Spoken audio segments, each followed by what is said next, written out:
When you start out on a new project, you're often very excited and you attack it with vigor and you come back to it often. You feel a sense of inspiration and motivation. Guess what? These don't last. Motivation is actually a myth. What you need to do is exercise a discipline. Practice itself is rewarding and it's motivating in and of itself. So is productivity. You know what it's like to be on a roll where you don't want to stop a task. And that's part of what it feels like to be practicing your instrument. Come to it every day. You have to come to it on scheduled times so you don't wait for the moments that actually avail themselves, because they actually won't. It's very easy to put it off for another hour, then till tomorrow, then tomorrow you're busy. So get back to it every day at a certain time. Keep your practices short and quick and focused. 10 minutes is enough right now for you. You need to review what you know, review it mentally, look at your notes that you've written down, prepare yourself in terms of where you're sitting and your posture. Sit alert, sit forward. You want to engage your body because that's what engages your brain to focus. If you tell your brain that you're interested in something, you actually will be. Different structures of your brain will then focus on the task, and when you know it's important, they'll pay more attention to it. Having accomplished your practice will make you happy. You'll feel good about yourself, and you'll want to get back to it again. This is why habits are so important. You use your discipline to create habits that you will do naturally and without thought. You don't come to it just because you're excited to, because that excitement will end. What you do is you train your brain to want to do this by doing it regularly. When you sit down to practice, check your posture, check the way you hold your instrument. You can experiment with it, continue to find where you want it. Don't just sit down at a default and force yourself into a position that you're already using but won't necessarily be conducive to good playing. We talked a little bit about left hand position. And it's not so much which position you use, but that it's a dynamic position and you allow your hand to move about. There are times where my thumb will come over the top to reach a chord. Other times where it'll drop down. The mistake is to find a little nook where you like your thumb, for instance, and then find you're handcuffed and can't play things and complain that you can't reach any chords, but your thumb is locking you into a position that won't allow that. Once in a while, if your thumb wants to go there, that's fine. But let it come out. Let it know that its job is not to lock you down, but to facilitate hand motion. Your thumb, generally, should point with your fingers. If my fingers need to point this way for a chord, so does my thumb. If they need to point this way for a chord, so does my thumb. Remind yourself of everything you know. Look at it, read it out loud, shut your eyes and say it. Tell yourself what your strings are, G, C, E, A. You can use the phrase, good children eat apples, G, C, E, A. Come backward, A, E, C, G. Mix them up, E, C, A, G, C, A, G. Two of the things I want you to be aware of at all times is that when we're playing music, it's alphabetical. Your notes rise from A to B to C to D to E. They rise on your ukulele, A to B to C to D to E. They'll rise on a staff. They rise on the ukulele picture. These things are not obvious at first, but keep telling yourself that and keep looking for that connection. Don't just dismiss those words and go, well, I guess it's alphabetical, but I don't see it. Just try to see why it is.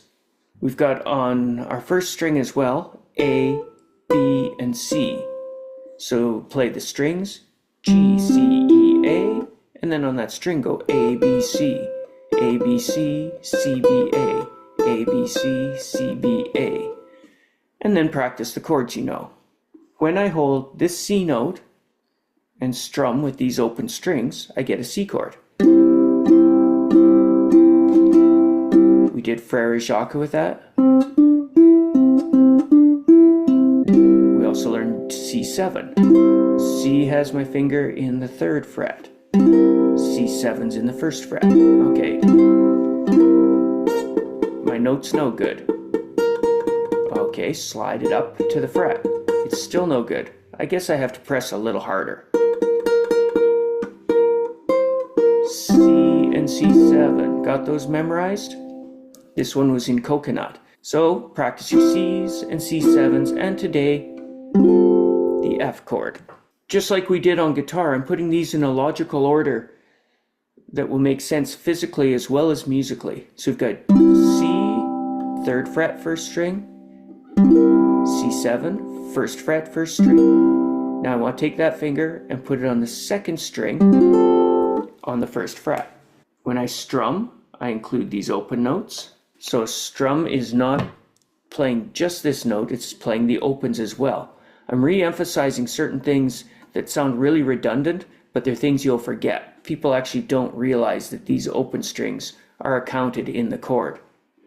So if I'm holding this 1st fret here, I have an open A and an open C and an open G when I strum all my strings. That's a type of F chord.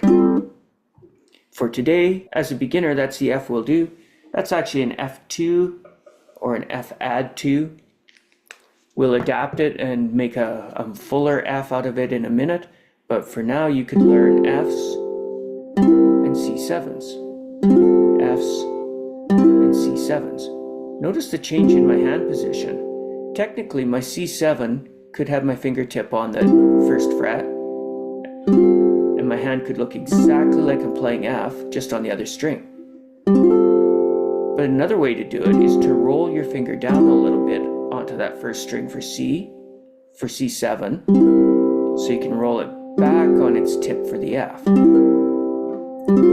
The tip is all important in this F chord because this finger has to play the 2nd string but not interfere with the 1st. It can't lean over and kill that 1st string. You have to get on your tip so the surrounding notes aren't affected by this finger. That means my hand has to be in front of the ukulele somewhat, not by necessarily coming way out like this, but by having the fingers curled so that the ukulele is contacting that finger and the finger is coming from in front. I don't have to be completely square. I can be on an angle as long as I'm still using the tip and staying off these strings. When I'm demonstrating for you, I'm keeping my other fingers out of the way. That's not really how my chords will look though. If I leave my fingers where they would be naturally, you won't know what I'm doing. Playing this 3rd fret to play a C chord, these other fingers are hovering around. They're continuing to hover when I'm on this note. And on the F.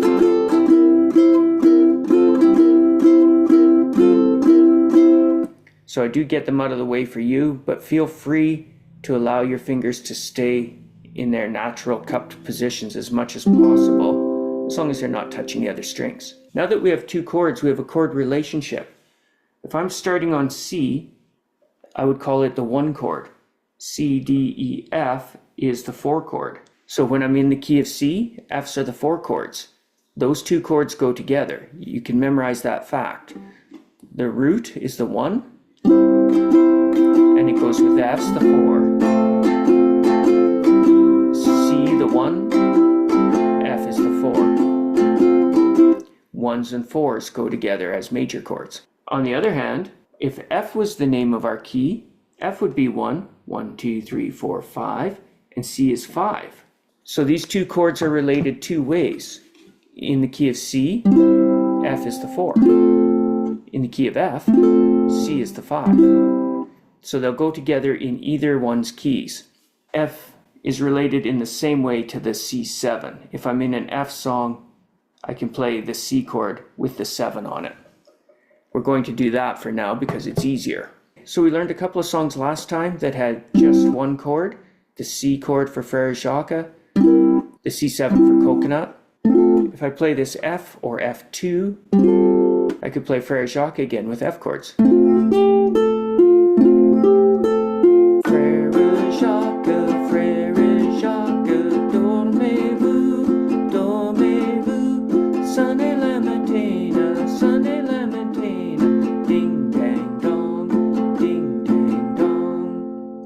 So every time you want to get good at one new chord, you could do a song that has only 1 chord. Frere Jacques is a great one for that.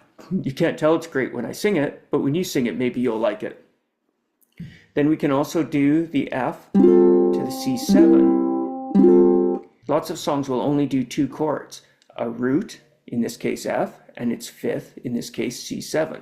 I'm using this 1 note of an F2 chord and calling it an F chord. And you're allowed to do that, especially right now when you're practicing, especially if you're in a group and you're trying to keep up with a group. That chord will be perfect for you. We do want to develop it as soon as possible into a more complete F that has not only that finger, but the second finger down on this G string. Both notes have to be on their tips so that the open strings will ring. I had to tell you that because I keep reverting to this F and I don't want to confuse you. You can use this F and this C7 or add the finger to the F. So this could be down in the valley. Down in the valley, valley so low. That's your C7. Hang your head over, hear the wind blow. Back to F. You've got your 3 chords now to practice. Do them in order. C, C7, F, C, C7, F, C7, F. Say them out loud. Listen to the qualities. There's color on that 7 that lands us on F. That F chord is hanging on to the second string note, 1 fret above E. What must that be? E 1 fret higher is F. So we've got an F here. I've got E to F, and then on the next string I have A. Alphabetically, I'm missing my G. So there's a G on that string as well. So again, left to right.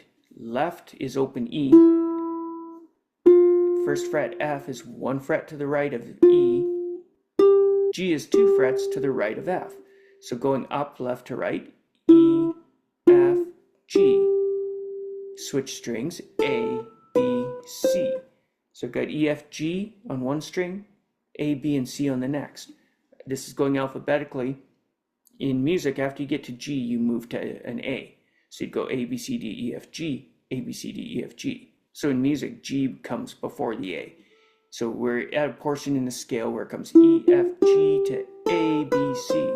So I went left to right. To get higher, I switch strings, A, B, C. You really only hear a certain portion, roughly about half of what a person is telling you. You only remember about 75% of that an hour later. The next day you've forgotten about 50%.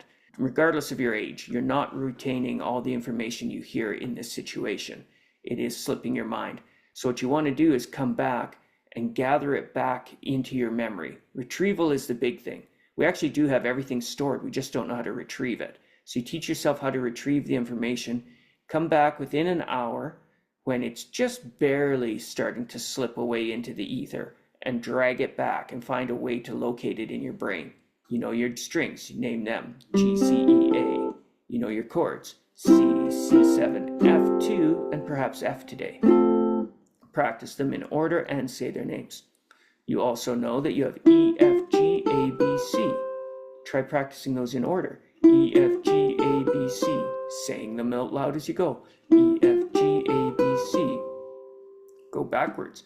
C, B, A, G, F, E. E, F, G, A, B, C.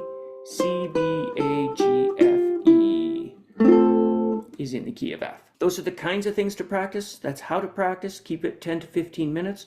Schedule at least one practice time a day and make sure you feel good about it. Enjoy yourself. Try to smile when you play. Have a snack. Make it a thing and a time that you enjoy. Do something with your practice that makes it an enjoyable time you look forward to. Practice itself is enjoyable. It does trigger happiness hormones when you feel satisfied and accomplished. But attach it to something else you enjoy too. A nice cup of coffee or a piece of chocolate. Something like that. Those are the things for today. Take it easy, guys, and have a good time with this. Talk to you later. Bye.